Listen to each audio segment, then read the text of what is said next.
আসসালামু আলাইকুম বন্ধুরা, আমি ছোট রন্ধনশালাতে আবার ফিরে আসলাম তোমাদের মাঝে। আজকে আমি আরেকটি আমের আচার তৈরি করে দেখাবো। আমি আমগুলো কালকে কেটে রেখেছিলাম, সময়ের অভাবে আচারটা করতে পারিনি, এর জন্য একটু কালো কালো হয়ে গেছে। তবে আমগুলো আর ধোয়া যাবে না।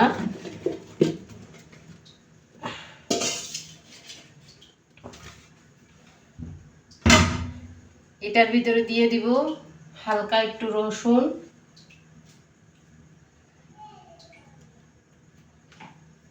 এবং দিয়ে দিব চিনি পরিমাণ মতো, যে যেরকম মিষ্টি খায়। এই পর্যায়ে দিয়ে দিব লবণ, এবং এখানে দিয়ে দিব তোমার দারচিনি, তেজপাতা এবং এলাচ।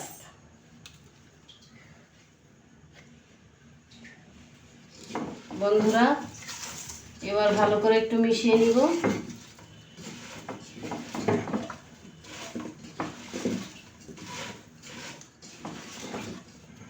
এবার আমি গ্যাসটা অন করে দিব।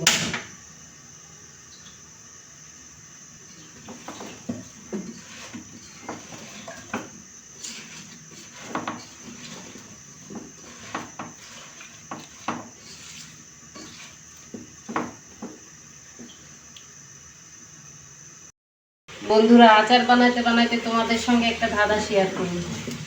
বলো তো কোন জিনিস খালি হয় যত আর হালকা হয় তত? বলো তো বন্ধুরা, যদি জেনে থাকো তাহলে আমাকে কমেন্ট বক্সে কমেন্ট করে যাও। ওই বললাম না বন্ধুরা, ভিডিও করতে গেলে অনেক সময় অনেক কিছু দিতে মনে থাকে না, একটু কালারফুলের জন্য দিয়ে দিলাম তোমার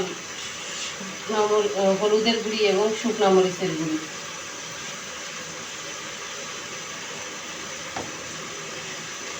এবার ভালো করে নাড়াচাড়া দিব।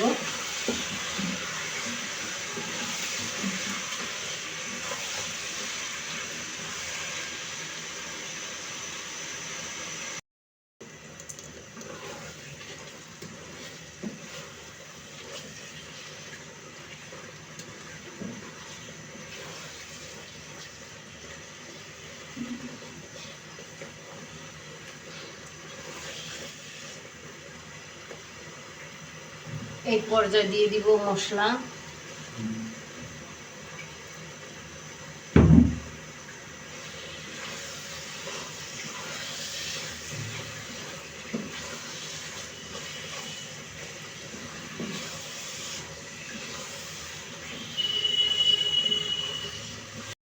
আমার আচার বানানো কমপ্লিট বন্ধুরা। ঠান্ডা হওয়া পর্যন্ত অপেক্ষা করো। এই যে আমার আচারের ফাইনাল লুক দেখুন। ভালো থাকবেন, সুস্থ থাকবেন। আল্লাহ হাফেজ।